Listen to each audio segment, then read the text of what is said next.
Hello दोस्तों, fish info channel की और एक नई वीडियो में आप सभी का स्वागत है। आज की इस वीडियो में हम लोग मछली का फिश फीडिंग में सरसों का खल्ली के बारे में जानेंगे। अक्सर लोग इस बारे में बहुत सारा सवाल जो है वो करते रहते हैं। सरसों का खल्ली किस तरह से खिलाना चाहिए, कच्चा खिलाना चाहिए या फुला के खिलाना चाहिए, अगर कच्चा खिलाना चाहिए तो किस तरह से खिलाना चाहिए, अगर फुला के खिलाना चाहिए तो कितना दिन का सड़ा हुआ सरसों का खल्ली हम लोगों को खिलाना चाहिए। इस तरह का बहुत सारा सवाल जो है लोग करते हैं। और फुला के खिलाना चाहिए तो कितना परसेंट इससे हम लोग मछली के फिश फीडिंग में इसको मिला सकते हैं, इस तरह का सवाल अक्सर ही किया जाता है। तो हम लोग सरसों का खल्ली के बारे में कुछ डिटेल जानेंगे, इसका काम के बारे में जानेंगे, कौन कौन से फ़ायदा होता है हम लोगों को सरसों का खल्ली फिश फीड में देने से, इसके बारे में हम लोग अभी जानेंगे। तो दोस्तों, जैसे हम लोग भात चावल दाल चावल जो भी खाते हैं, इस पर सबसे महत्व तो हम लोग किस में देते हैं, चावल में। इसके बिना जैसे हम लोगों का पेट भरता भी नहीं है, इसी तरह ही फ़िश फीड में सरसों का खल्ली बहुत ही महत्व रखता है फ़िश ग्रोथ में, फाइटोप्लैंक्टन बनने में। तो इसके बिना किसी तरह का खाना नहीं बन सकता है। तो सरसों का खल्ली या मस्टर्ड ऑयल केक दो तरह का होता है। एक होता है घानी का तेल, जिसमें गाय से इसको पीस के निकाला जाता है, और दूसरा होता है मशीन से बना हुआ खल्ली। तो बात आती है दोनों में से कौन सबसे अच्छा होता है और फिश फीड में कौन सा खल्ली को हम लोग इस्तेमाल करें। तो दोस्तों, घानी का जो सरसों का खल्ली होता है उसमें बहुत ज़्यादा मात्रा में तेल रहता है। तो दोस्तों, आप लोग सोच रहे होंगे घानी का खल्ली ही हम लोगों को इस्तेमाल करना चाहिए। तो मैं एक चीज़ बता दूं, फिश कल्चर या मछली पालन के लिए हमें तेल का उतना ज़रूरत है नहीं, क्योंकि तेल से मछली पालन में कोई फ़र्क नहीं पड़ता है। लेकिन घानी का तेल खल्ली में हमें एक बहुत दिक्कत आ सकता है। उसमें ग्लूकोसिनोलेट नाम का एक जहर रहता है, जिसका तेल के साथ बहुत संबंध रहता है, ये मस्टर्ड ऑयल केक के साथ। तो वो ज़्यादा मात्रा में हो जाने से हमें दिक्कत भी हो सकता है। इसीलिए हमें हमेशा ही कोशिश करना चाहिए जो ऑटो में मशीन का जो खल्ली होता है उसी को इस्तेमाल करने के लिए। तो फिर आप लोग सोच रहे होंगे खल्ली के साथ ग्लूकोसिनोलेट जो जहर है वो क्या मशीन वाला खल्ली के साथ नहीं है? तो उसमें भी है। तो उसको हम लोग निकाल के फिश फीड में इस्तेमाल करेंगे। तो दोस्तों, आप लोग सोच रहे होंगे ये ग्लूकोसिनोलेट हम लोगों को तो कभी नहीं दिखा, क्योंकि हम लोग सरसों का खल्ली हमेशा ही इस्तेमाल करते हैं। तो मैं आप लोगों को बोल दूं, अगर आप लोग कच्चा खल्ली अपना पॉन्ड में ज़्यादा मात्रा में कभी भी फेंक देते हैं तो उसका जो ग्लूकोसिनोलेट है वो पानी में घुलने के साथ साथ उसका रिएक्शन हो जाएगा, और आप लोग उसको देख पाएंगे अपना पॉन्ड में जो है पानी का कलर जो है बहुत चेंज हो गया, ऑक्सीजन का शॉर्टेज होने लगा है।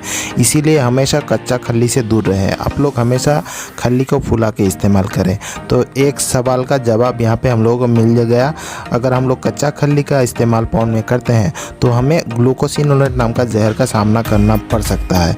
इससे क्या होगा, अगर ग्लूकोसिनोलेट पॉन्ड में ज़्यादा हो जाता है तो मछलियाँ ऊपर आ जाती है, फिर ऑक्सीजन का कमी होने लगता है और मछलियाँ अपना सांस जो है नहीं ले पाती है, तो पानी सतह के ऊपर आ जाती है सांस लेने के लिए।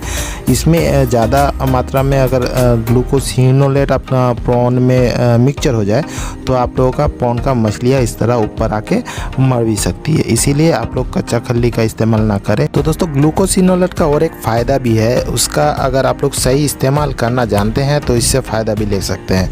तो इसके बारे में मैं जानता हूँ, इसका फ़ायदा क्या क्या होता है, किस तरह से इसको लेना चाहिए, और इसके बारे में मैं फिर कभी एक वीडियो बनाऊंगा। जब इसका फ़ायदा मैं लूँगा तब आप लोगों को उसको वीडियोस के साथ ही प्रूफ दिखा दूँगा। आगे जाके इसका ग्लूकोसिनोलेट का आप लोग इस्तेमाल भी अपना पॉन्ड में कर सकते हैं। तो दोस्तों, ये चीज़ तो हम लोगों को तय हो चुका है, हम लोगों को कच्चा खल्ली का इस्तेमाल नहीं करना है। हम लोगों को हमेशा ही फुला के सरसों का खल्ली का इस्तेमाल करना चाहिए। फुलाने से क्या होता है, ये जो ग्लूकोसिनोलेट है वो पानी में घुल जाता है। घुलने के 10, 12 या 18 घंटा में इसका जो एक्शन होता है वो ख़त्म हो जाता है, बिल्कुल ही ख़त्म हो जाता है। इससे क्या होता है, ग्लूकोसिनोलेट पॉन्ड में नहीं जाता है और आप लोग सरसों का खल्ली का सही इस्तेमाल कर पाते हैं। तो दोस्तों, जो लोग सरसों का खल्ली को फुला के मछली को खिलाते थे।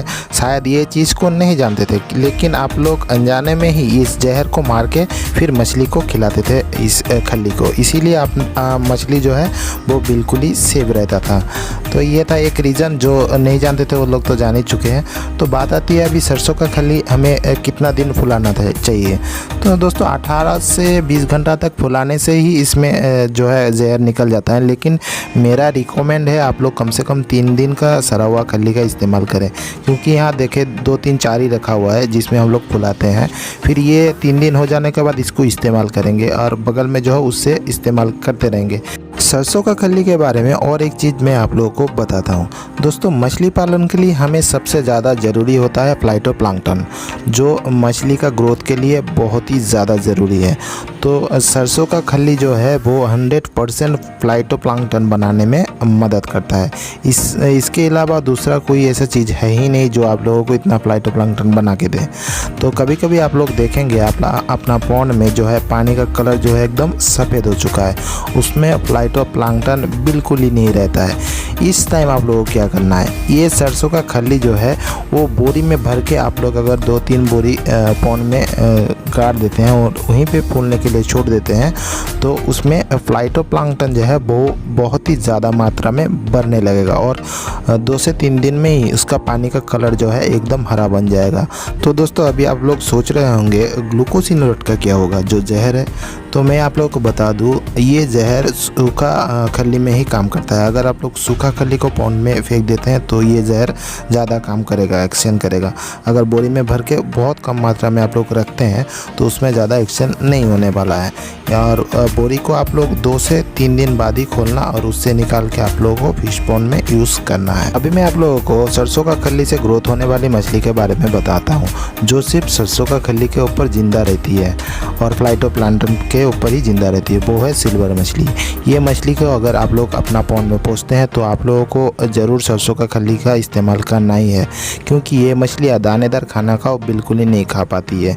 इसका एक रीज़न ये है कि इसका मुंह में एक तरह का फ़िल्टर रहता है, ये पानी से खाने को खींचती है और इस फिल्टर होके जो खाना उसके पेट में जाता है वही वो खा पाती है, जैसे कि फाइटोप्लैंक्टन और पतला वाला खल्ली। तो इसलिए आप लोग बिगेट मछली को ग्रोथ लाना चाहते हैं तो आप लोगों को हमेशा सरसों का खल्ली देना है। एक्स्ट्रा फीडिंग के तौर में आप लोगों को सरसों का खल्ली इस तरह से हारी में घोल के अपना पॉन्ड में छिड़काव करना है। इसमें आप लोगों का बिगेट या सिल्वर मछली जो भी रहेगा इसमें बहुत ज़्यादा ग्रोथ आएगा। तो दोस्तों अभी सवाल आता है हमें फिश फीड में कितना % सरसों का खल्ली इस्तेमाल करना चाहिए। तो भाई लोग आप लोगों को 30 से 35% तक सरसों का खल्ली फिश फीड में मिलाना चाहिए, क्योंकि आप लोगों को फिश फीड में जो खाना देते हैं उसके साथ अगर 30 से 35% आप लोग सरसों का खल्ली रखते हैं तो उसमें आप लोगों को 35% तक प्रोटीन मिल सकता है, जो मछली के लिए बहुत ही फ़ायदेमंद होता है। तो दोस्तों यही था वीडियो में, उससे जितना हो सब बन पाया मैं सरसों का खल्ली के बारे में आप लोगों को बताने का कोशिश किया हूँ। तो अगर आप लोगों को मेरा वीडियो अच्छा लगता है तो लाइक करें, शेयर करें, चैनल को सब्सक्राइब करें। तो मिलते हैं नया एक वीडियो के साथ, नया एक टॉपिक के साथ। तब तक के लिए मैं सुब्रत आप लोगों से विदा लेता हूँ। और दोस्तों अगला वीडियो में आप लोगों को क्या चाहिए वो भी आप लोग कमेंट में ज़रूर बता देना।